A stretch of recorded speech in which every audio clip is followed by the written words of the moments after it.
Welcome to Board Gamers Anonymous, the podcast of board gamers and the insane fun we have at the table together. This is Chris. And this is Anthony.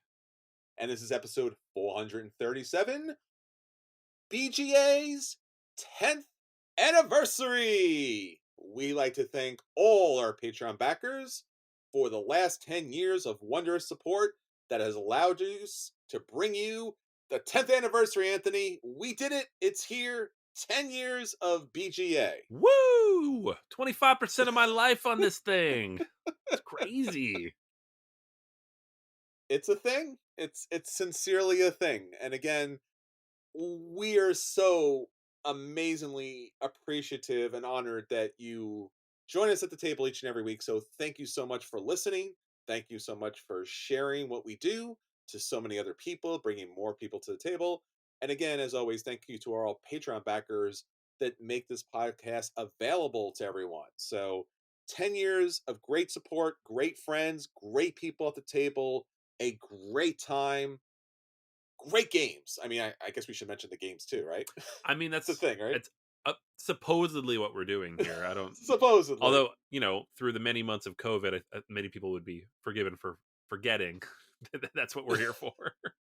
What are we talking about this week? The Mandalorian, maybe? Look, I think that's a thing. I mean, I know for me, getting through the pandemic, being quarantined and all the other kind of fun stuff that we all had to go through together, we kept doing a podcast every week. Yeah. And it's part of it was just like, it's part of the routine. This is a great opportunity to like just keep moving and keep doing stuff, but also give us a chance to engage with each other and with everybody listening when we're all stuck inside. It's something I think I felt very privileged in that way, because not everybody had that kind of outlet to engage with the world during all that. So I'm glad we did, even if sometimes we didn't have anything to talk about. So yeah, it was a very tough time, but Anthony and I had talked very early on during the pandemic, and it was a struggle for all of us. Obviously, get games to the table or get online and everything that was happening. But we wanted to be there for everyone out there around the world as much as we could. So hopefully that helped, because it helped us. It helped us to be reaching out there. So hopefully it helped you that there was somebody out there as well. Yeah. And again, our feature review, of course, is the BGA 10th anniversary, 10 years. And again, you can go back all 10 years, and I think more or less right around the exact same time, there is an anniversary celebration. So this is the 10th. And I guess just COVID was a thing, and we got through it and came through the other side. Episode 437. And I guess, Anthony, maybe we should take a very, very, very quick, brief kind of stroll through, BGA or memory lane a little bit. You and I started the podcast because we wanted to support a friendly local game store that we had great appreciation for, that they allowed us to play games at the table. A lot of great publishers and designers came by and supported it. Some great publishers and designers were part of the actual management ownership of the game store. And we wanted to share our love and our support. And that's how things started. And it kind of grew out from there. And then over time, we added charity events pretty early on. We had one of our first charity events at that friendly local game store, Myriad Games, way back when in Staten Island, New York. And then it kind of grew and grew, and we continued to do charity events out in New Jersey. We continued to like reach out to friendly local game stores. We did runs. We had all the stores within our area: New York, New Jersey, Pennsylvania. We were really kind of spreading out. And again, finding an audience, not just locally, but globally. And that was always really fun. The feedback that we were getting from people outside around the world about the games they were playing, their stores, their publishers, the designers, and the great games they were at the table. One of the really fun things was, and we talked about this recently at Gen Con with a number of people, Board Gamers Anonymous, and the reason for the anonymous, multi-layered, of course, but I guess primarily 10 years ago, the idea of adult men, playing board games at the table as, as a form of socialization, socializing with each other, it was just almost kind of unheard of. And it seems weird and odd now, 10 years later, the anonymous part does not need to be as anonymous as it once was, because now board gaming is the thing, my friend.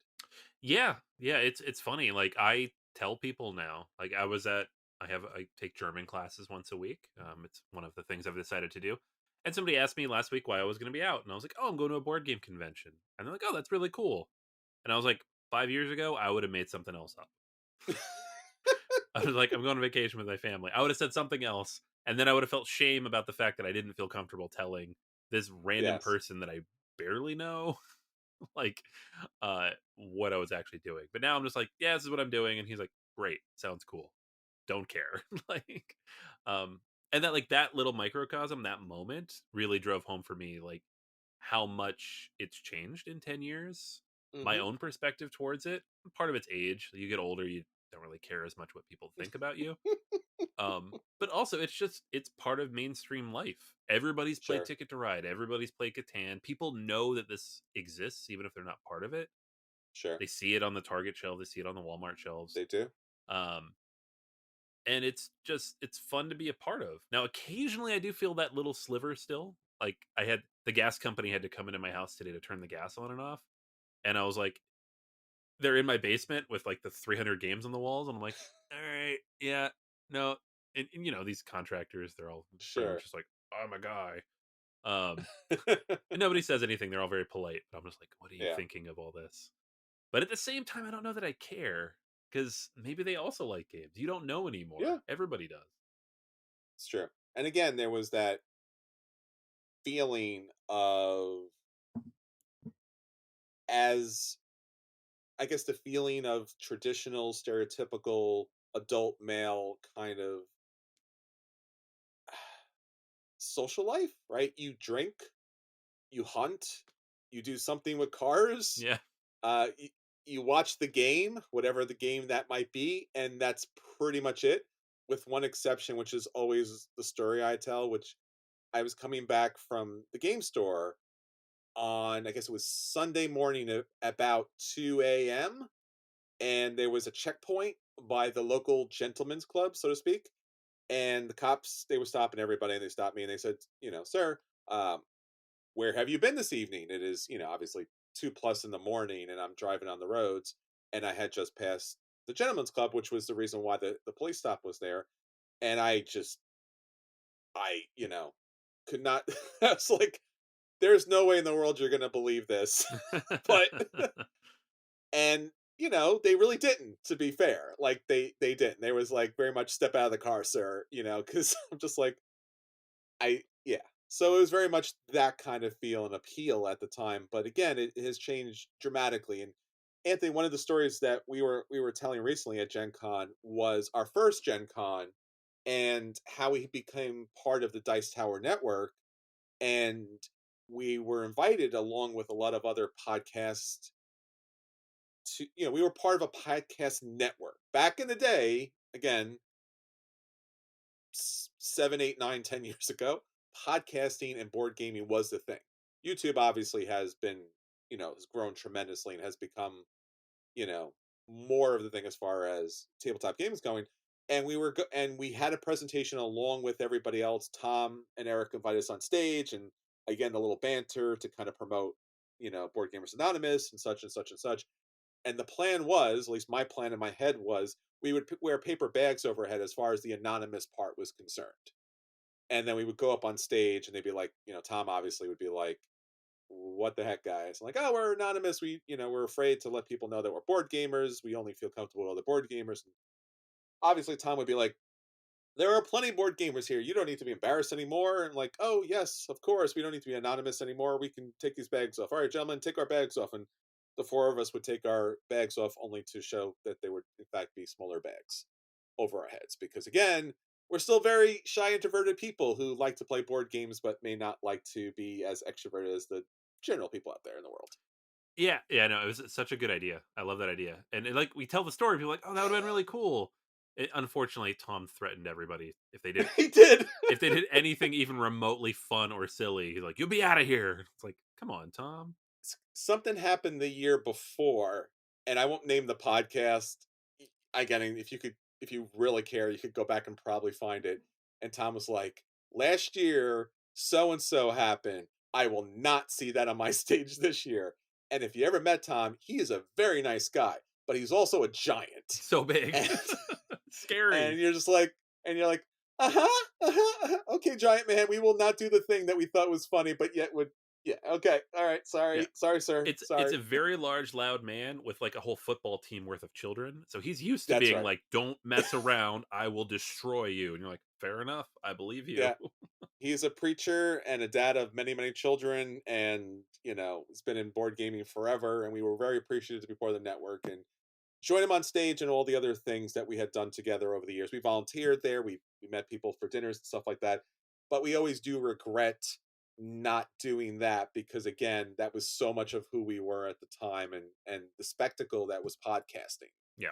Uh, but yes, the Dice Tower Network was a big spot for us. I think we found out that we became part of the Dice Tower Network, and we're still part of the Dice Tower Network. Although again, it's not as big or as central. It's not central at all to what the Dice Tower is currently doing. But it was a big thing, and I think we found out at PAX East, if I Yeah. remember correctly. I got the email at that time, and we were very excited. If you go way back the episodes, I know our friend Dave is listening, starting at episode 1. Dear God, Dave, you are a brave soul because I would not do that.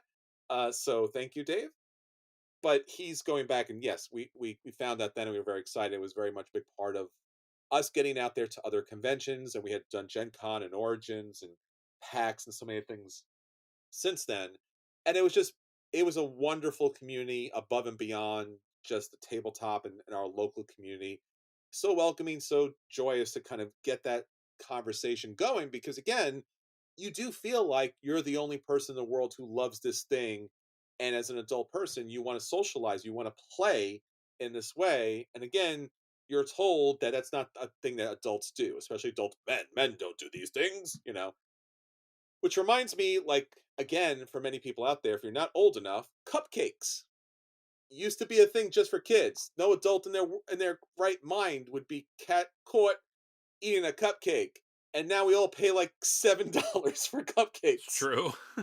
And how did that go from like a kid's thing to an adult, connoisseur kind of thing where you're paying premium top dollar for cupcakes? Again, 10 years ago, you would never think of that, but now it's a thing. So board gaming 10 years ago was certainly a adult hobby, male and female and non-binary kind of person's hobby. But again, it was certainly not something, at least for us, Anthony, as our American audiences, it wasn't embraced as fully. No, no, and uh, it's funny to have been in this long enough to like see the arc of that change.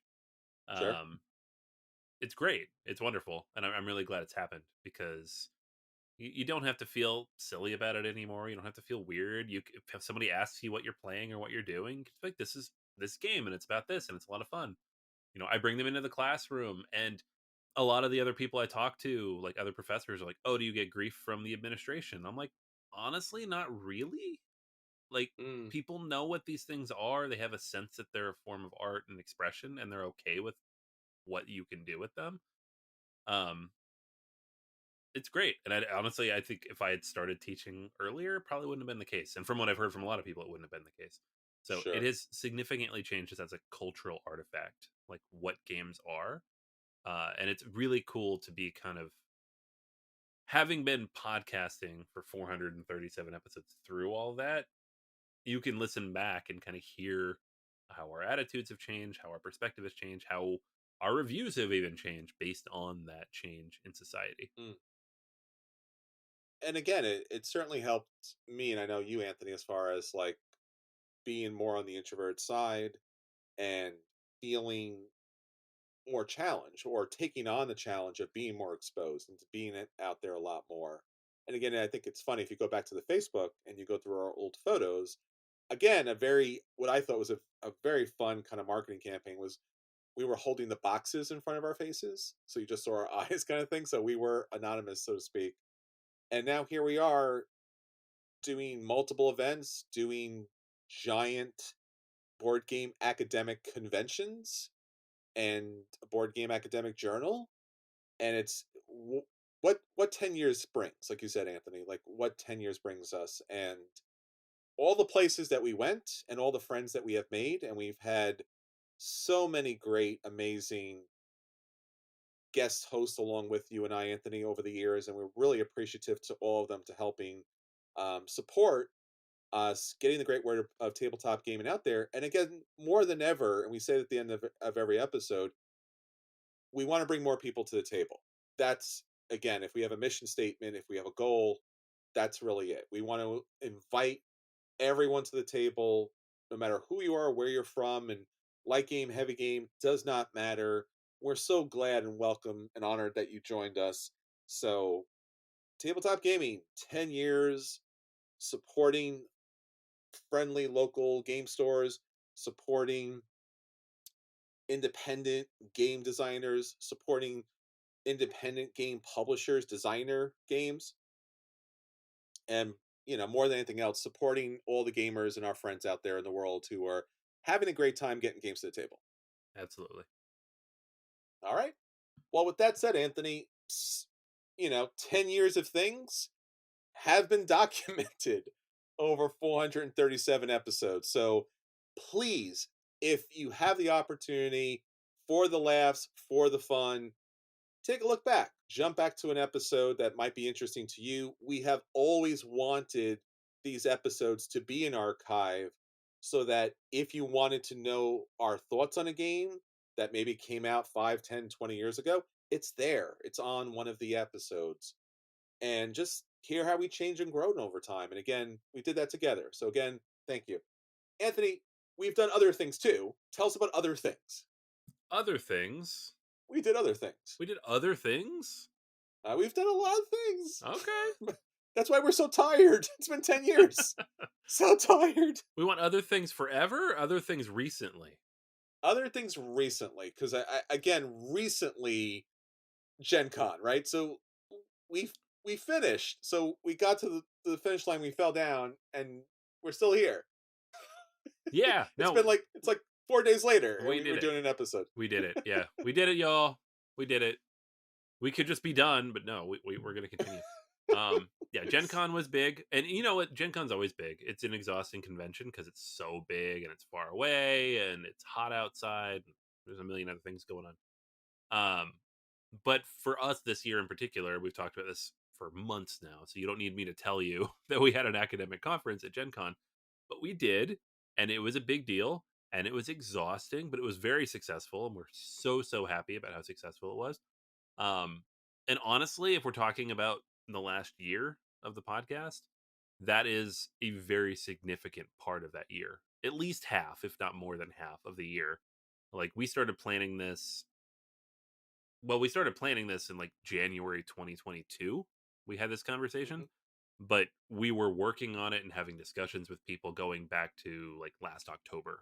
Like I remember handing out flyers at PAX, and you, Chris, had a bunch of conversations with people at PAX about this conference. So that is like, honestly, if I'm going to define year 10, that's it, right? That's what Yeah. we did. We also finally hit episode 400 because Chris hated the 300s. I hated the I 300s. don't yet. I didn't have such a feeling, but I respect it and I appreciate it. I don't hate the 400s either. I think it's a very nice round. I'm a fan of the 400s. All right, see, there we go. We're almost at 450. We'll be there here in like 3 months, so we've got another year. We'll hit 500, which is such a big, crazy number. I can't believe we're almost at 500. Yeah. The conventions in general, though, like obviously went to PAX last year, went to Gen Con this year. We'll be at PAX again this year. That was a big part of it because together, you and I, the two of us, hadn't been to Gen Con in 5 years, Hmm. which is a very long time. It doesn't feel It that is. long because of COVID, but Sure. it's a very long time. So, uh, it's been a good, interesting year with not as many games played or reviewed maybe as we did in the past, but a lot of things going on and a lot of interesting conversations. Yeah, and I think there's so many different aspects to it. The podcast, the YouTube videos, some of the preview videos that we have done, the website boardgamersanonymous.com, which you've put so much effort into it, making it a top website for board gaming. I guess one of the other things, again, we've had a lot of ideas and wacky schemes and things that have worked out, some things that fell through. BGA Live, we haven't mentioned BGA Live in a long time. Right. That was the thing we did during the pandemic. It is. Yeah. Yeah. That was a lot of fun too. It was like it was a whole separate second night every week of Yes, production, which was a lot because it was a live production. But it on was Twitch. really, really cool. Like, Yeah. and you can go watch some of those episodes. We have them up on YouTube.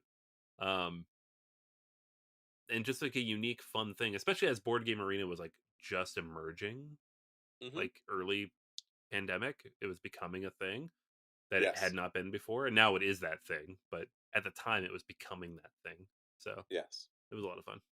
Yeah, and it was a concept that I remember talking to Daniel so many years ago when he was living on Staten Island. Now he's in China, about like a tabletop network and the idea of, again, like everything else out in the world, like commentary for board games being played. This is before Board Game Arena, came to our consciousness and was really a big thing for us.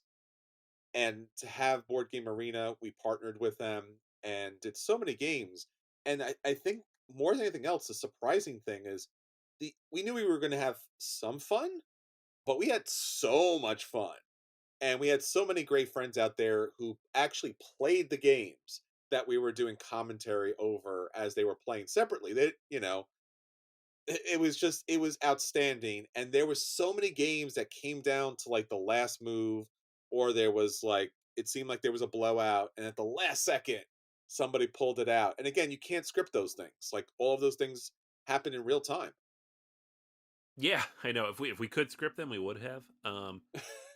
We had We many couldn't write that well. we had many conversations before these games of like, how do we make this interesting? And certain games were like, I have no idea. How do we make Stone Age interesting? I don't know. Well, we bring Jason on and he says he's going to eat his hat, and then we give him grief about eating his hat for like 3 months. That was fun. Uh, It was fun. Yeah. It was very fun. Uh, and and again, above and beyond that too, Anthony, you and I both had spin-off podcasts too. we did. Yeah. So Speaking. I Mhm. launched Table for One when my daughter was born, and I was playing. That was my first time. Obviously, now I've been home for years with COVID and everything else, playing games by myself. But that was the moment of like, oh, I don't really get to play games with other people anymore. I'm home all the time. Table for One, which eventually Jason joined me, and we kind of merged it. And it's been rebranded to Every Night It's Game Night, and it's no longer active. But there was like 200 episodes of that It's podcast. crazy. Yeah, Yeah. about largely solo games and solo adjacent stuff, which has become a whole thing. Because when that podcast started, I was talking about Friday and the solo mode of Imperial Settlers, and that was pretty much it. Yeah. Onirim, but now every game has a solo mode, even games that should not have a solo mode. That's true. We played Four Humors the other day. We didn't review that yet with Will, but it has a solo mode, and I have no idea how that even works with that kind of game. It's like a blind bidding majority Sure. control game. How does that have a Yeah. solo mode? But every game has a solo mode now. So that was a lot of fun. And it's just cool to kind of explore your own interests that way. Sure. And I had Kicking the Habit, which was way back in the day, and I mean way back in the day. That was a podcast about Kickstarter, because Kickstarter and Indiegogo, if you remember them, they were the crowdfunding, sources, sites at the time. And again, this is so far way back when it was like, I would say a good 75% of the Kickstarter stuff that was up there was stuff that was so incredibly problematic and old, and like just people just like grabbing IPs and like, I created a game uses IP. I'm like, nope, you did not. But again, Kickstarter was so early and so young that people, I mean, why wouldn't you assume that like Joe down the block had the Marvel IP to create a chess set, right? Right. Sure, why not, right? Because it's a Kickstarter. Why? It's on the internet. If it's on the internet, it's got to be real and trustworthy. Yeah. I mean, we're talking, and take a look, Anthony, we're talking about that in 2014. So So that's quite a while ago. so what we're saying is we were both ahead of our time and We a moved little bit moved now. on before the things blew up that we were talking about. It's true. Like you said, solo games were not the biggest thing until you came along, and then now it's like every day. And everything on YouTube I see these days is either a preview video for a Kickstarter or some YouTube channel reviewing every Kickstarter game. And again, we didn't start these things. There were other people doing those things, and there'll be other people after us. And we're so grateful and glad just to be a steward as far as that's concerned. Yeah, yeah, yeah. I think at the time, and still to this day, we are number 4 on all of those things, Anthony. We are number 4. On all of those things. Is there room for 4? We don't know yet, but We don't know we are yet. number 4. And we do welcome number 5, 6, 7, 8, 9, 10, and so on. Yep, infinite numbers that Yep. have come after us, anyways, right? When honestly, if you look back at all the podcasts that launched that were around when we started, how many of them are still running? And this isn't like a brag or humble brag or anything. This is just like my own processing of how long we've been doing this. It's like a lot of people have stopped. So Well, they had to worry about their mental health. Clearly, we weren't doing that. that is true. We're like, "What's that? Mental health? Yeah, we should. Yeah, that's a thing." Yeah. No, it was a great journey and a great opportunity to get more outlets out there, whether it was on Twitch, more YouTube stuff, more live feeds, more in person game events, the charity events, of course, and now the academic journal. So we're always looking to kind of innovate and bring new people to the table because I gotta say, like, we all have the same thing, right? We have a collection of board games that we want to get to the table, and it never seems like there's enough people to get those games to the table. We are here to combat that. We're here to bring more people to the table, so you never have a problem getting those great games to the table. So, Anthony, again, a a great 10 years. Congratulations, my friend. Could not done it without you, of course, clearly, because you've done especially all the heavy technical lifting. So uh, and again, to all of our guest hosts throughout the years, thank you so much. And again, to all the listeners and supporters, it means the world to us. 100%. Yeah. Yeah. And same to you, man. Like this is obviously like being able to like continue and do this and however many people have been on the podcast with us over the years have come, they've gone, but like the two of us forward march the whole It's time. true. And it's one of those things like you talk about mental health, right? Like, oh, people's better for this has been good for my mental health. Like Good. it's a thing that it's there every week.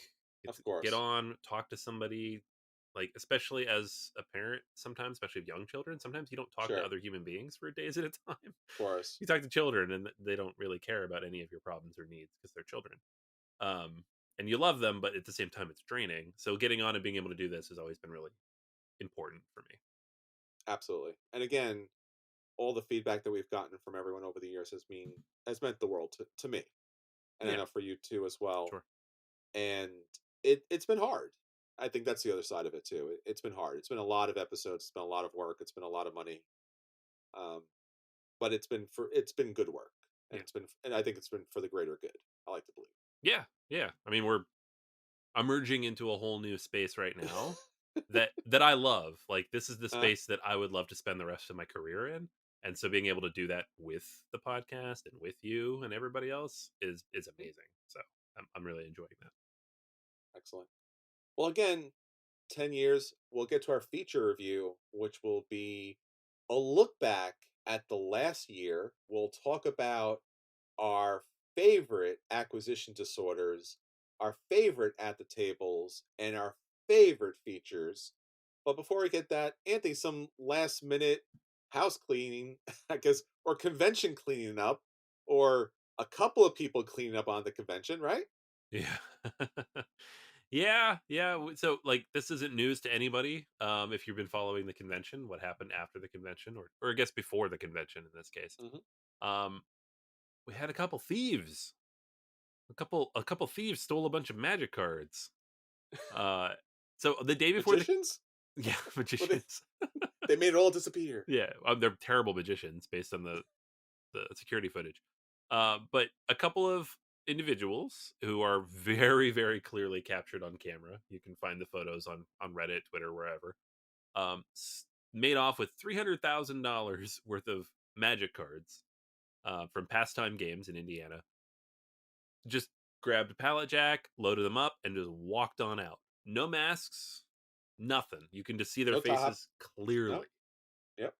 Um, I've always said that Gen Con had like surprisingly little security. I'm like, there's a lot of people here and a lot of money's worth of stuff, and the security guards are all in their 80s. Like, they're just like, what is this? Sure. So I'm not surprised something like this happened. It sucks. It's not a good thing, but I'm not surprised. I would imagine next year we'll see a lot more security as a result. Hmm. The thing that I find most interesting here is that the police have identified two individuals as persons of interest. They have not been charged with crimes yet, so we can't say that they did this, but they're potentially related, or they look like, or whatever it is that they've decided. These individuals designed a game, or attached to a game on Board Game Geek, called Castle Assault, which came out back in 2015. TJ Dunbar and Pearson Guillaume. We played that game at Gen Con in 2016. We reviewed that game on episode 95. You can go back to episode 95 of the podcast. If you like Splendor, try ... Daniel was there with us. And we talked about Castle Assault and the play that we had at Gen Con. And then I took it home and did a deeper review and discuss it further. That doesn't mean anything necessarily. I just had to say that out loud because I saw these names pop up and I'm like, TJ Dunbar, that seems really familiar. Castle Assault, that seems really, really familiar. Let me look it up on Board Game Geek. Like, yep, I had that. I took it home. They gave it to us as a review copy. I played that game. We talked about it. And Wow. now these individuals potentially maybe are related to stealing hundreds of thousands of dollars worth of cards. And will be going to Okay. jail for a long time if they did in fact do that. Incredible. I mean, it's a as we're walking at Gen Con and the stories popping up, it's surreal. Because again, like you said, it's because the tabletop fans and attendees are such great people that this doesn't happen more. Yeah. It's almost like you said, like it would be super easy and clear considering the number of people at the event and the chaos that tends to ensue, that place be wiped clean, especially this year when Lorcana was there. Like if somebody wanted to do a heist, they could. Like again, you and I as media have walked through places that we probably should not be walking through, unbeknownst to us. But again, weird and wacky, and again, surprising somehow. So Yeah, no, it's the thing is, like, conventions like this, they're not really policed because it would kill the vibe, right? If yeah, every booth had like a security guard standing there glaring at everybody, that's no fun.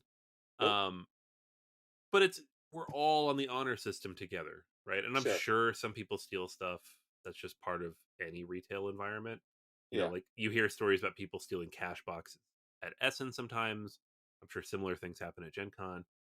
Like, I picked up a stuffed animal for my daughter at the Everdell booth, and they're like, you got to walk all the way around the booth over here to the cash register, and I did, obviously, and I paid for it because I have morals and ethics. But I was like, it would be very easy as I'm walking around to just continue walking in a different direction, and no one would know anything, right? hmm, It's all on the honor system. So when somebody does something like this, everybody looks at it and they're like, wait, what? Somebody did what yeah, now? And not not just cool. that, but they're in the industry potentially. Again, allegedly, we Yes, don't know that these people did it.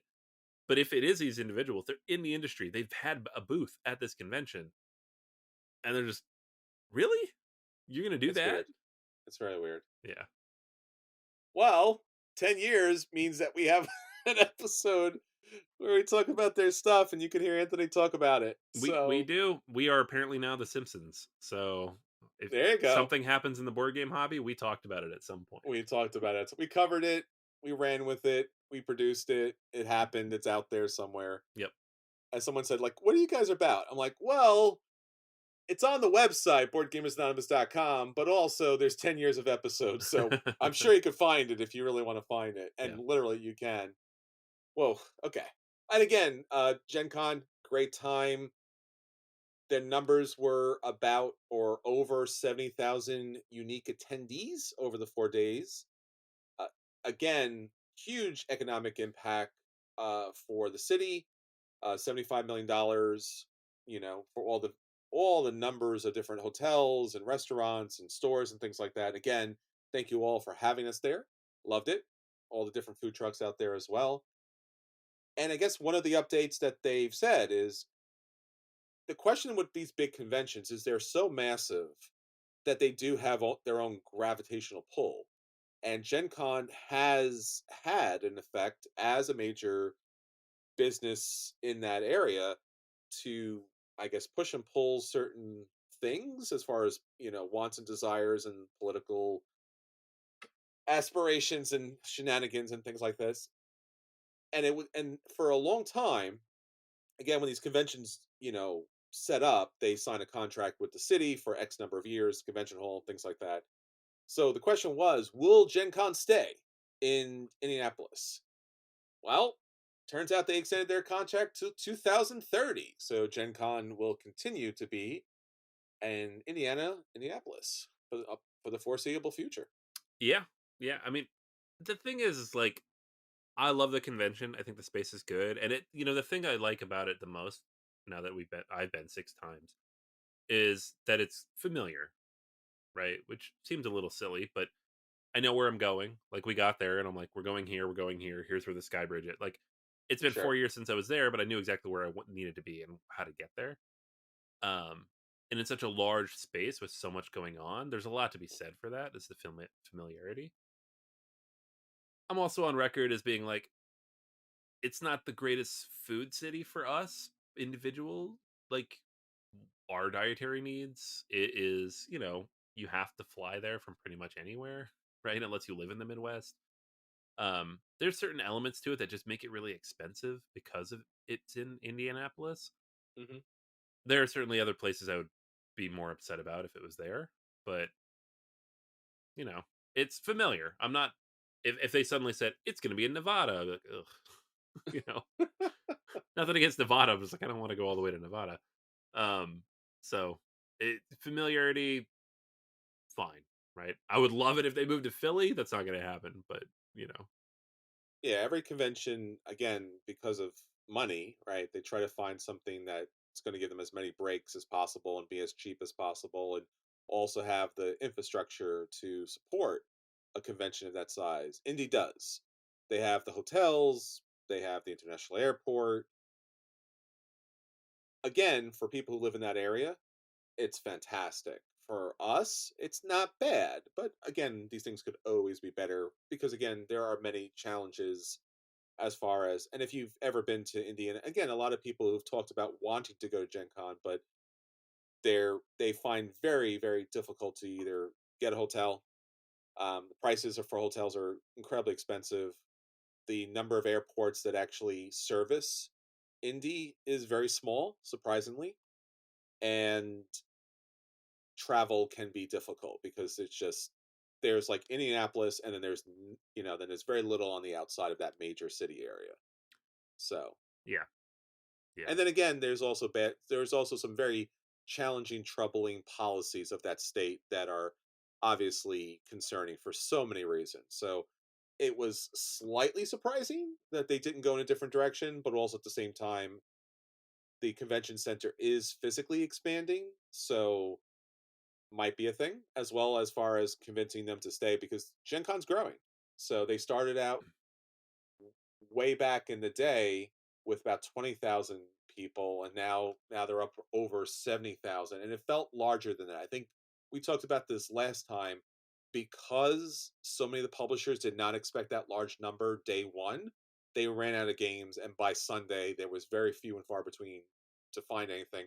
In fact, there was over 570 publishers and vendors inside the hall. That's not including all the people outside and all the people in the hotels, because that's just, again, just huge, incredible, expansive, fantastic. So yeah, um, another banner year, and the hobby continues to grow. indeed. All right. Well, Anthony, I guess to wrap up the convention, all of our trials and tribulations over the last week have been a thing. No more than for you, unfortunately, as we were leaving the airport. Yeah, airline lost my bag, so it's never happened to me before. Now it has. So Was it two guys from Gen Con on a Yeah, on a yeah, pallet lift? yeah, yeah. It's some other They're game we like, reviewed. that's right. They were like, "Hey, this game's got I'm sorry, this bag has games in it. Let's discreetly get it out of the airport." Yeah, I should tell him like this is the least amount of games I've ever brought home from Gen Con. There's not that much in that bag. There's like three, and most of this stuff's for my kids. So, can I have it back? There you go. Yeah, no, it just wasn't at baggage claim when I got there. Someone else must have grabbed it. They left it wherever the heck they left it, and then the police found it. So it does exist. I'm going to get it this weekend. But if you're wondering why there's no reviews on this week's podcast, it's because the games I got are in my bag, which is still in Newark. So At a police station. at a police station, hopefully. It better be because I got to go up there tomorrow. Yeah. So challenges to say the least, people. But um, 10 years we've dealt with all of them. I think we've dealt with all. God willing, we've dealt with all of them. We've dealt with all of them. Yeah, I'm making it definitive. Did you hear my universe? We've dealt with all of them. yeah. That's it. Don't will any new challenges upon us, my friend. It's done. No, no, no. This is. I'm working on multiple levels here. Okay. We've dealt with all of them. We're all agreed, All right? done. Everyone, they're all done. 10 years of them. We're done. We're done. We're out. We're good, right? We're good. We're good. We're good. Okay, we're good. See, I took care of it. Yep, done. Great. You Love got to it. put it out there, and it happens. So, yeah. Don't listen to a future episode and come back to this. Okay, it's just it's done. Um, with that said, let's finally get onto the feature, Anthony. Again, we've talked about this for 10 years. Let's talk about tabletop gaming, the hobby that we love, the friends that we've made at the table, but in particular, the last year, our top acquisition disorders, our top at the tables, and our top features that really just blew us away. Because again, since we've been doing this for 10 years, we try we try to have as much original features and content on the episodes as possible. We try not to repeat like, oh, every 6 months we talk about the best deck building game. We really do not want to do that. We try. I pull every feature I can out of my hat, and same for you, Anthony. So that being said, let's start with acquisition disorders. So, Anthony, why don't you start us off? Alrighty. So, as is tradition, I have selected two acquisition disorders from the last 52 episodes There you go. that stood out to me for one reason or another. Like, obviously, anything we talk about is there for a reason, but these are the ones that, looking back over the year, I'm like, I remember that. We had a lot of conversations about that. That is interesting. So the first of these is Teotihuacan City of Gods Deluxe Master Set, which, similar to the Castles of Burgundy super big box, which I now have in my basement, um, this was one that we talked about several times. Is like, should I back it? I don't know. I already have the game. Do I really want all this extra stuff? It's kind of expensive. It's a big box. Where am I going to put it? And then ultimately, after talking about it on the podcast like four different times, including in an acquisition disorder segment on episode 421, if you want to go back and listen to that, I did back it. I went ahead and I picked it up, and I am, I think, happy with that decision. I'm pretty sure. like, um, it was one of those things. Like, I've kind of moved away from all ins on Kickstarter in general, and just backing a lot of stuff overall.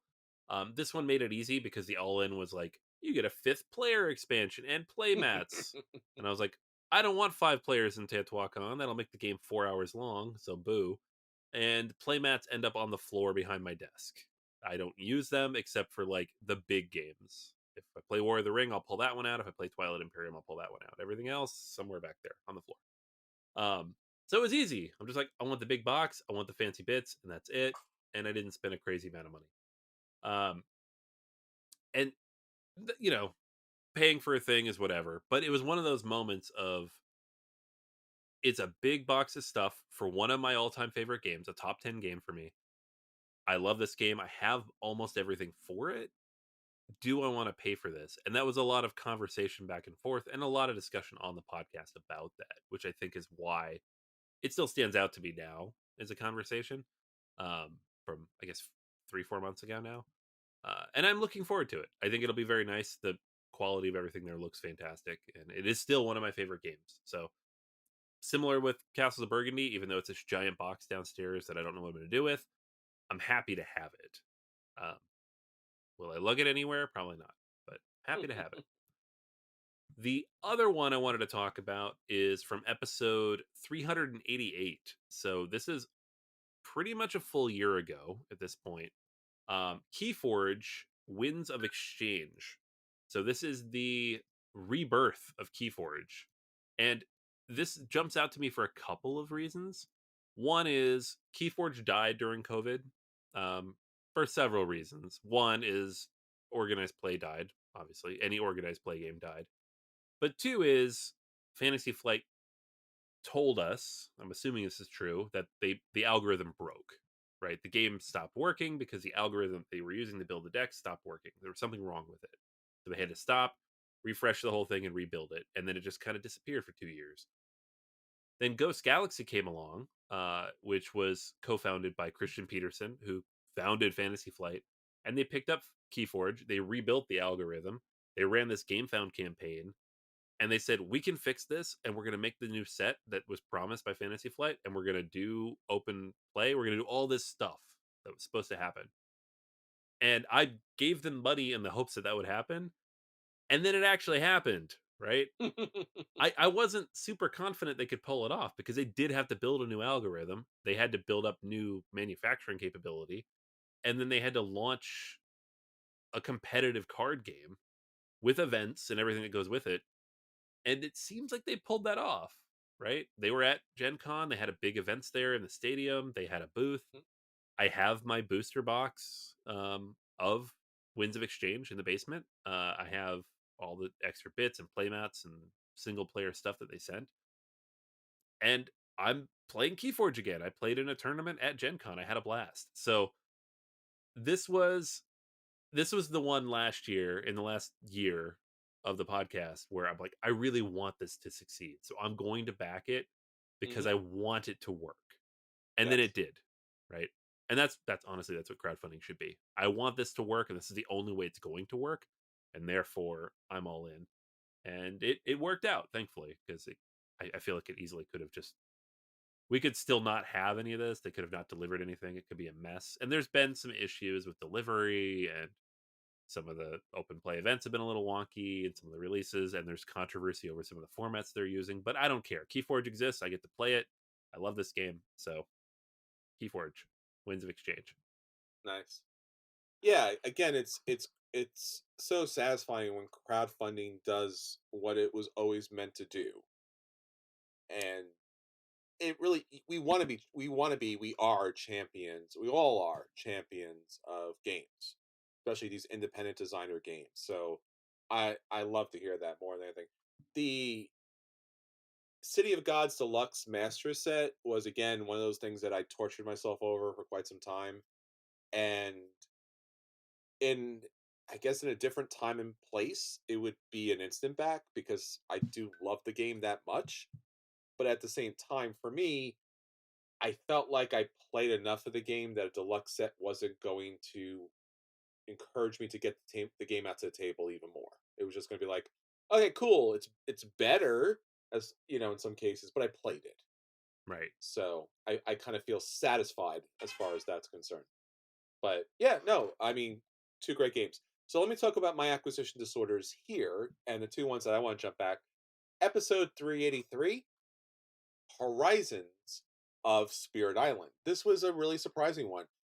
Talking about 10 years ago, and you and I have sat through a lot of, I guess, retail presentations where publishers are telling the local friendly game stores, hey, we will have these games for your stores, and these stores, these games will support your stores and so forth and so on. And we're solid, we are focused, we are there for you, only you, only you, only you. They can get the stuff from only you.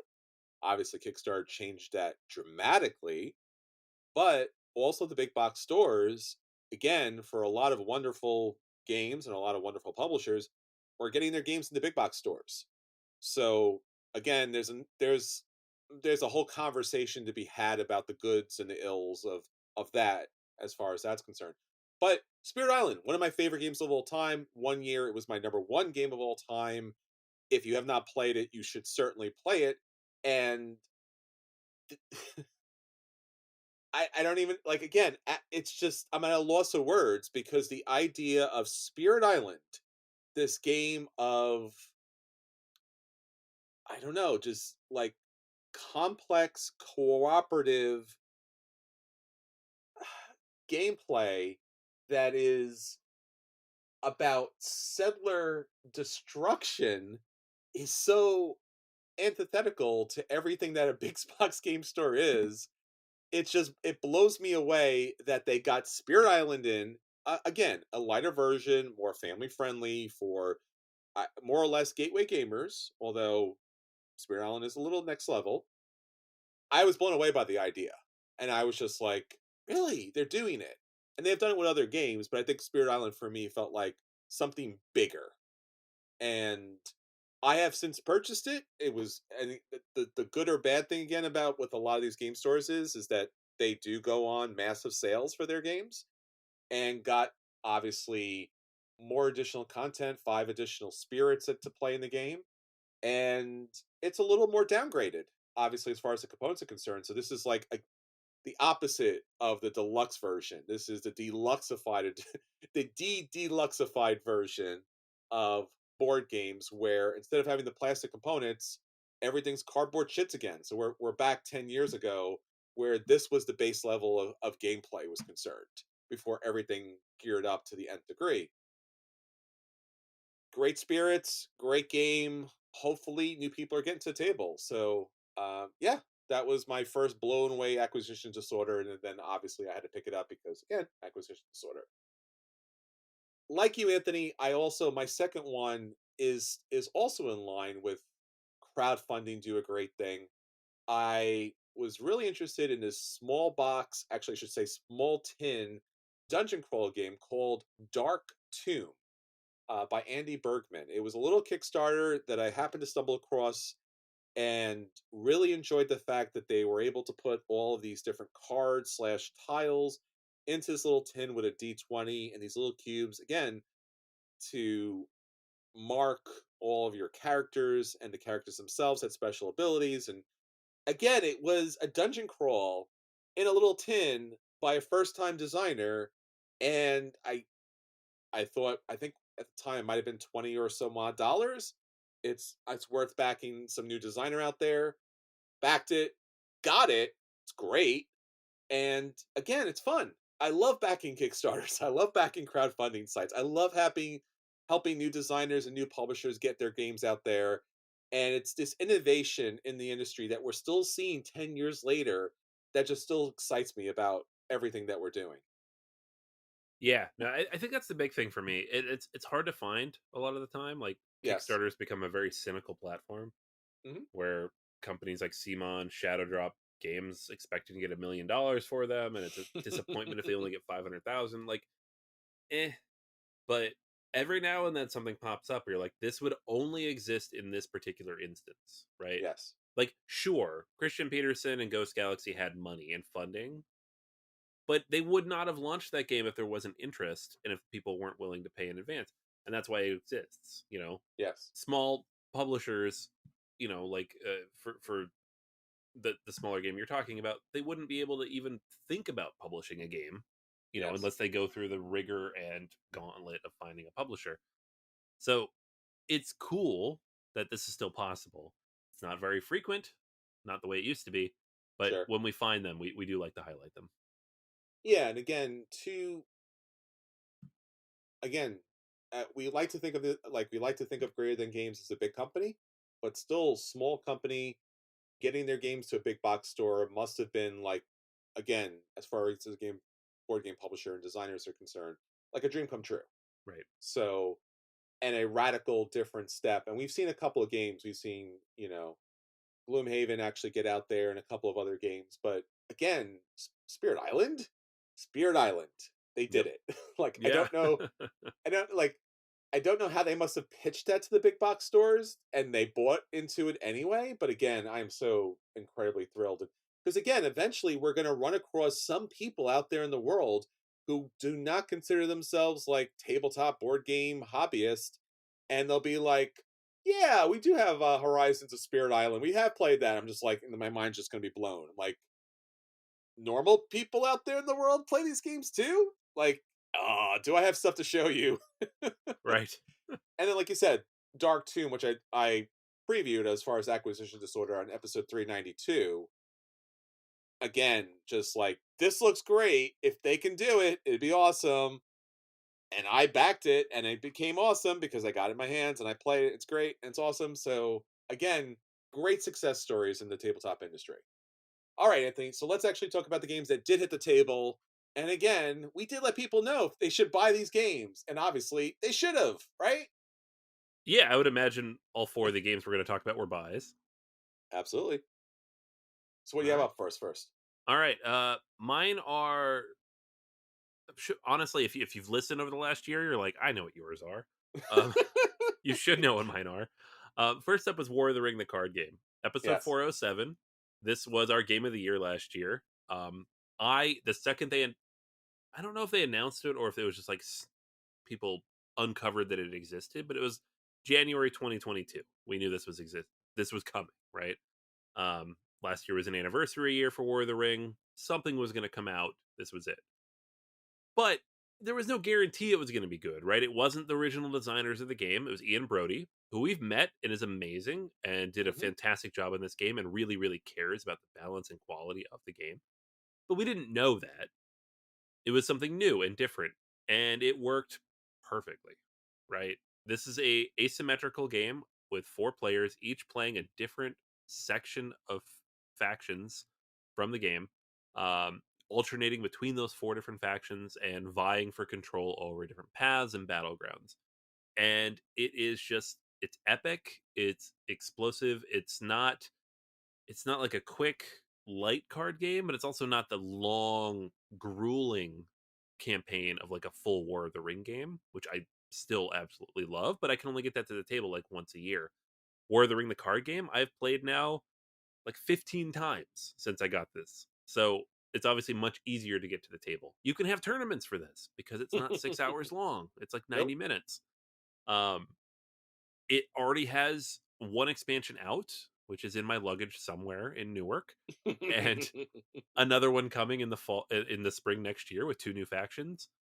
It is just exactly what I would want from a card game version of War of the Ring. It's not a perfect recreation of that system, but it is still a version of Lord of the Rings built out in a tabletop form that feels thematic and engaging and mechanically rich, combining all of those things together. It's just everything I wanted and more. So this was probably my biggest acquisition disorder all of last year, and then when it hit in December and we finally played it, I was like, "Yep, this is game of the year for me. I love this." Mm. So episode 407, if you want to hear my full, just ranting review of how amazing this game is, it's there. Yeah, one of the things after 10 years of reviewing and playing board games, especially obviously because of the podcast, we were really, in a positive way, pushed to play as many new games as possible. And you can get kind of bored on the Mm, same things over and over again. And one of the kind of game mechanics that I still do not see very often, a couple more times now, more with some expansions, you don't see the team mechanic as right, often. Like I remember back in the day, again 10 years back, playing Tishu at the table and just playing with a partner, and it's a different vibe. Like you do not want to let your partner down. Like right. it's one thing if you win or lose a game, like yeah, I lost a game, whatever. But like if you let your partner down and you're playing in concert with them, it's a different game. And there has not been, and there still isn't, a lot of 2-on-2 games as far as that's concerned. I think Concordia has their own expansion, and there's one or two others, but this feels so much fun. And again, you get 4 different factions to play, so there's variety as far as the gameplay is concerned because each of the factions play slightly differently, and it's so much fun to play as a partner on that. I really really enjoy that, and I we played through the tournament, and my biggest problem with the tournament was the fact that we didn't get to play more. I Sort of thing. know. Yeah, yeah. And again, going way back, and I'm sure this is a way back on an episode way early on. We talked about PAX East, the first one we went to. I love Small World. I've talked about Small World endlessly. I've championed it. I guarantee you more than anybody the podcaster out there.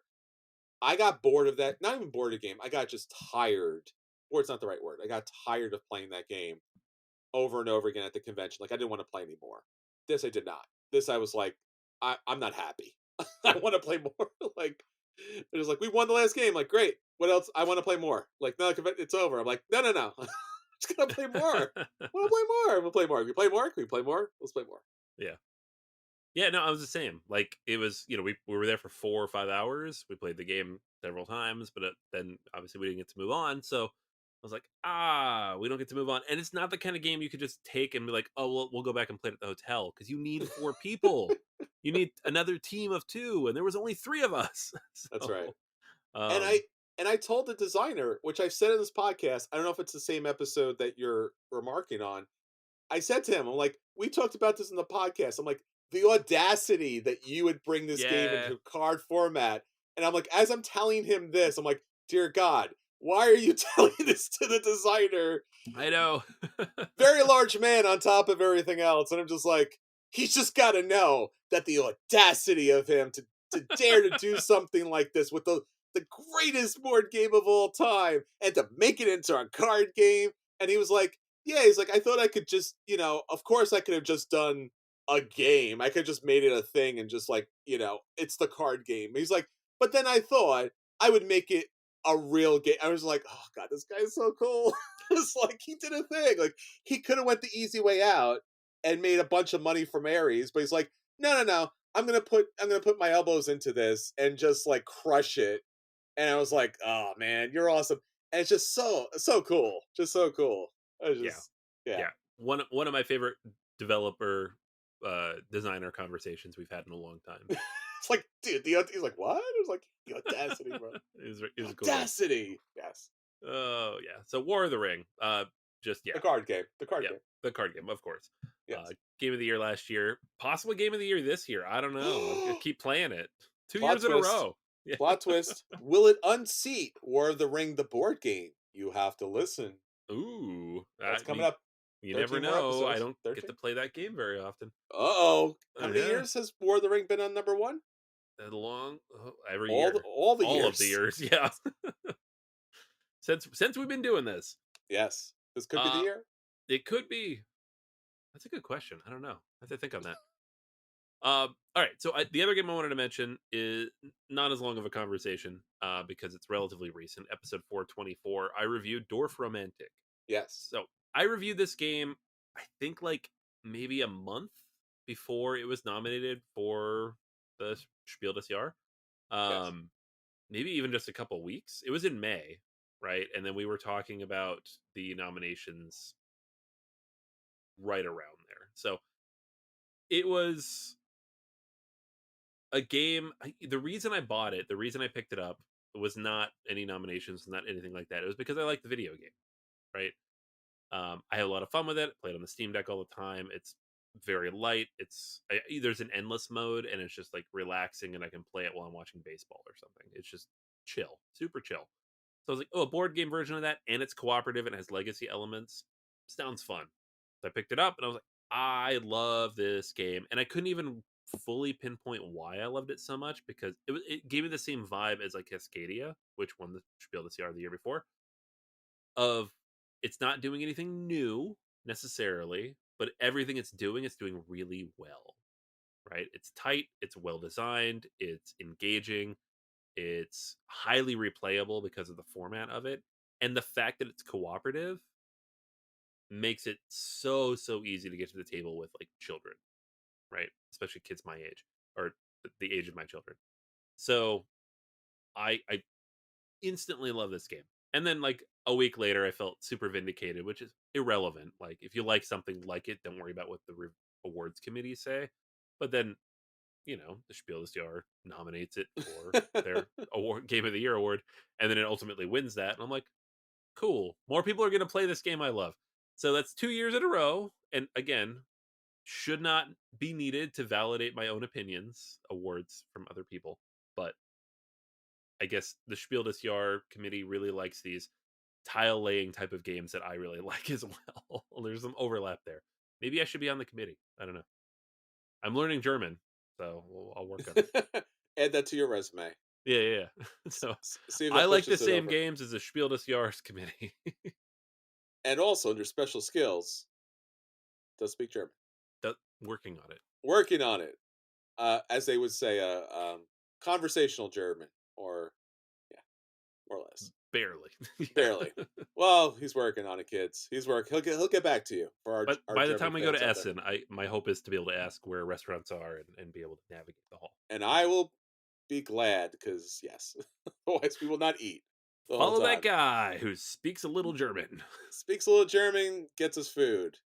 All right, so my two big acquisition disorders here are again for me games that were very surprising, and in particular, not radical. But let's talk about the one that's probably obviously the least radical. An IP game about Star Yes. Wars. Yes. Yes, and it's a deck building game. So like an IP game, Star Wars. It's a deck builder. All right. So like, all right, fine. Another one of these. All right, just drag it across the table and then let's move on. Turns out it's good. It's actually really good. And in fact, the biggest problem with deck builders 9 times out of 10 is the market is boring and like you can't do anything with the market, or the market doesn't cycle, or it's a lot of the same things. The thing about Star Wars the deck builder, Star Realms, if you ever played Star Realms, somewhat similar here, with the exception of the market itself is playable as far as the game's concerned. So you're not just picking up a card from the market, but if the opponent's cards are in the market, you can battle slash destroy the cards, or headhunt, or whatever it might be. You can destroy the cards in the market for the other side to gain points and benefits and so on and so forth. So like the market becomes a playable area, and I have never seen that in tabletop gaming. Please don't at me. Maybe someone has done it somewhere, but this was a really cool aspect of it. And then with there's another rule, there's a special rule that you could add to the game which allows you to get rid of or deal with the neutral cards in the middle of the deck. So Doom and Imperium, I love Doom and Imperium. The market drives me insane. I would Yeah. love if Doom and Imperium, again, because they're all different factions at play, against each other, if you could take out, like, I don't know, Benny Jesuit who's like messing with you in the middle of the market, right? Like, so the idea of like, hey, there's capital ships for your enemy that they could pick up and add to their deck the next round, but you right now, you got Wedge in your hand. He's got the X-wing. You can play cards to take out the other opponent's cards before they get them. Brilliant idea. Brilliant game. Fun game. Enjoyed a lot.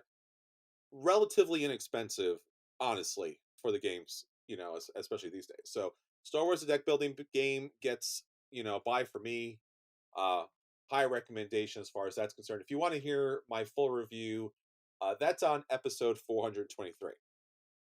In addition to that, I also reviewed Rebuilding Seattle. Now, Anthony and I have talked about this a bunch because we actually got a chance, thanks to WizKids, to preview slash play a full game of this at PAX Unplugged.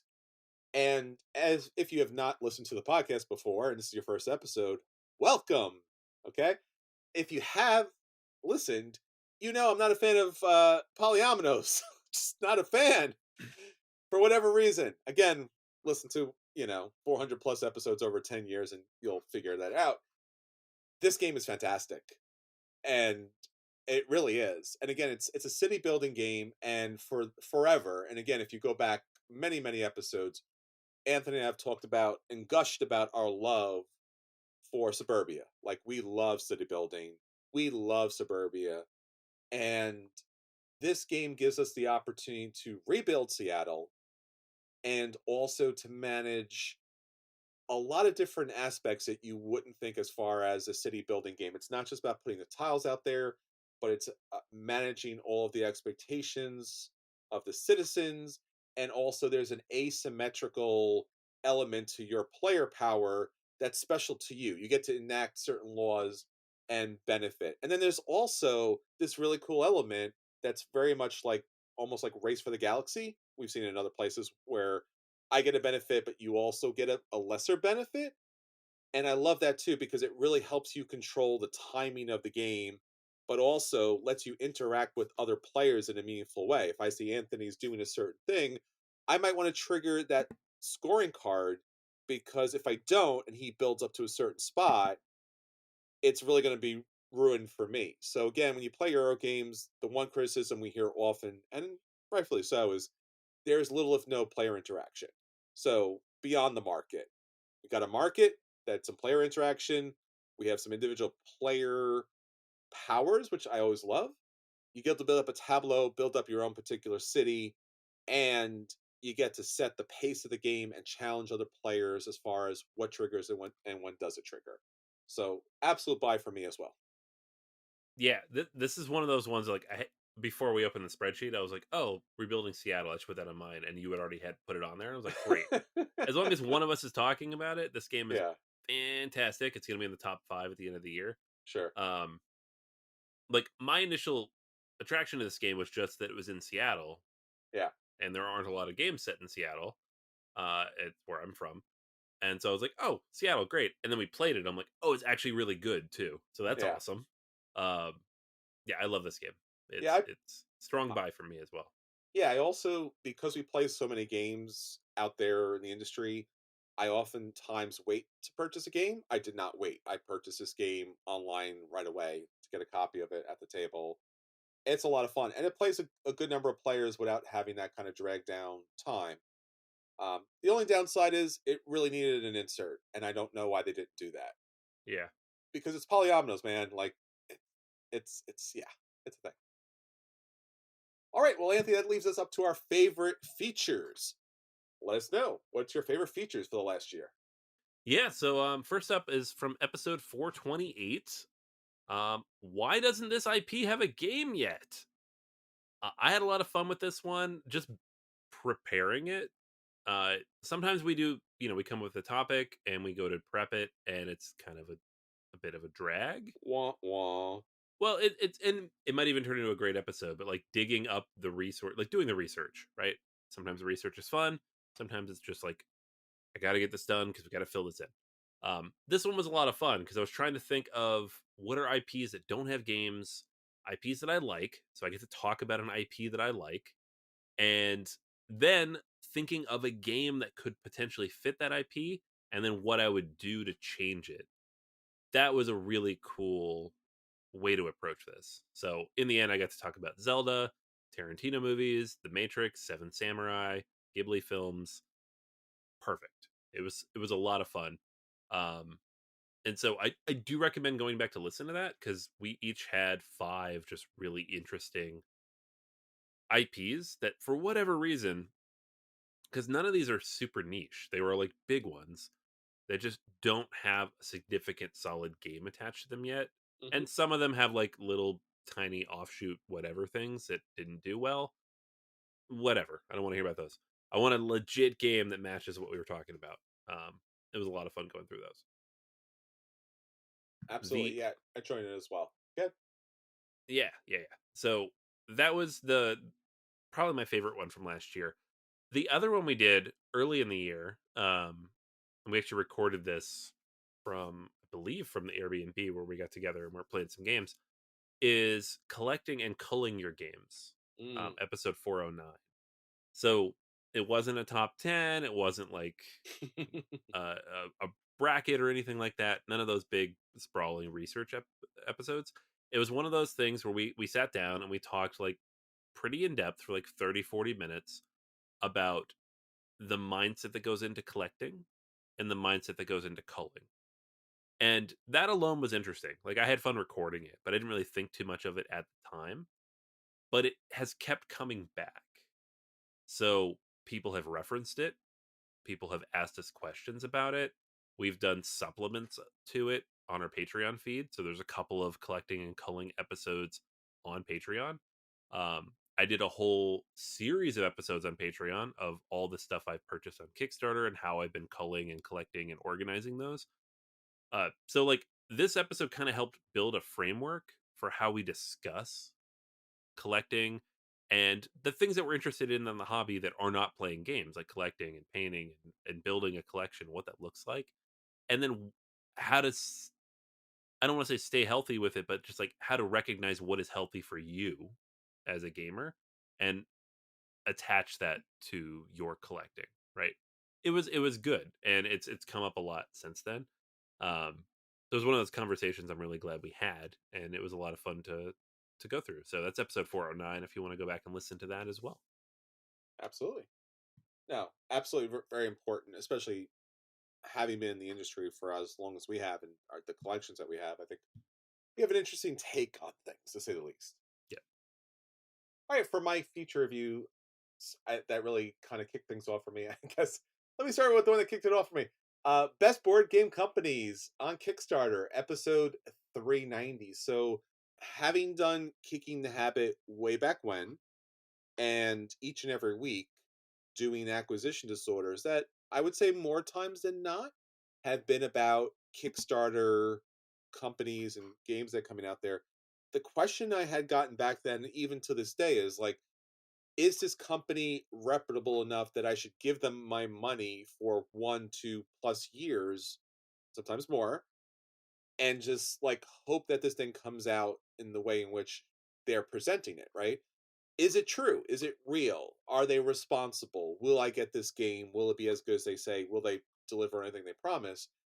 We went through all of the games that were on Kickstarter as far as the successful campaigns. We kind of went through why they were big, did they deliver, what made those games great, and then based upon the games, then we came up with the best companies. And I think we came up with a really great and surprising list. If you haven't listened to that episode, I think you're going to be surprised how the best games as far as expectations, price, and delivery make some of the best companies out there. It's not as clear and simple as like they raised $20 million. Like, great, but like, did it deliver? And did it really deliver when it got to the table? So Right. that was a fun episode. Yeah, I had a lot of fun with that one.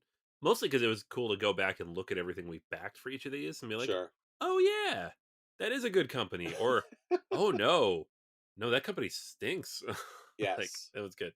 Yeah. So a lot of dynamics there, a lot of metrics there. So a lot of effort. And again, we explain each and every one and why those companies are top notch. So check out that episode 390. And Anthony, along line what you said as far as the collecting and culling games, we did an episode 411. What is the value of a game? What is the formula? Again, episode 411. This mostly came out of me taking my doctoral course in statistics and just being like, what formulas? Why? Yes, there's a chart, but like, again, you and I have a pretty big game collection, and but in the end, whether we choose to back a Kickstarter or not, or purchase a game at full MSRP at a convention, or so forth and so on, all the different decisions that we make, what makes a game valuable, right? Why does this game have value? Is it because of its collectability of it? Is it because it hits the table? Is it because of its replayability? And again, a lot of those things like we do instinctively, but we don't think about where we come up with these calculations that help us make those decisions. And typically we're kind of faced with trying to remember or figure out again, right? We always come try like, all right, this game, like, yeah, I like, should I buy another deluxeified version of a game I already own? Like, by what metrics and measures do I decide that? And again, I think it's a good opportunity to reflect upon that so that we can make explicit what implicitly we're doing internally in order to like why we choose the games that we choose, and then obviously what is that particular formula, because I think there is a formula for that and we go through that. It's changed for me, I know, I know for that, like for example, replayability was the most important thing way back when, not so much anymore. No. So Yeah. yeah. Yeah, no, I think that's a really good question to ask. And it goes, like you said, it goes directly with the collecting and culling Yes. episode because I think a lot of us beat ourselves up about like, oh, I spent this much money on this thing. And maybe I don't know if I'm going to play it enough times to justify what I paid. Sure. But what is the reason you purchased the thing? Is it because you Yes. like the IP? Is it because you like the artwork and you want to put it on your wall? Is it because you're going to paint it? Is it because you want to like build it out? Is it because you think you'll play it with your family in 6 months at Christmas? Like there's a lot of different reasons why we purchase things and we assign value to them. Hmm. So actually thinking about what that means and how we assess value is such an important part of collecting. Uh, so yeah, this was a great like supplemental episode to the collecting and culling that kind of delved into a more specific thing and added it made it more quantitative Sure. in a qualitative way. And I think it's important to know because, like you said, that changes over time. Yep. And it helps assess what we should collect and what we should leave. And again, where we are in our life and what kind of games we get to the table. So, all right. Well, everyone, there you go. 10 years of Board Gamers Anonymous, 437 plus episodes, plus the every night's game night, table for one, kicking the habit, so many different things. Again, our thanks, our gratitude, an honor to be here with you each and every week. Anthony, everybody out there, all of our former guest hosts from time to time, um, an appreciation and a love for everyone out there, and especially for all the fantastic games that we got to the table. So until next time, this is Chris. And this is Anthony. And we'll save you all a seat at the table. Take care, everyone.